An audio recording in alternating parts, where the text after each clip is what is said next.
التجارة هذا نقطة مهمة جدا أخي الكريم، ضروري جدا. لازم هذا الخبز بعد السياسة أو شيء أخرى، صحيح ولا لا؟ يعني أكيد 100%.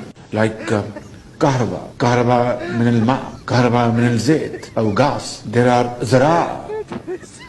We can have back-to-back agreements that you invest in زراعة, agriculture or agricultural-based, industrial investments, and then export all this production back to the Mamlaka.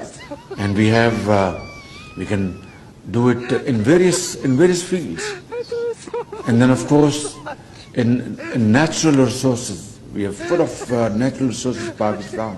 In hadith, everything is becoming very expensive. أنا ليس رئيس الوزراء الباكستان، أنا أخوك يعني والله العظيم أخوك يعني، موجود هنا للخدمة، أي خدمة على راسي أي وقت، يعني مستعدين، نحن مشتاقين.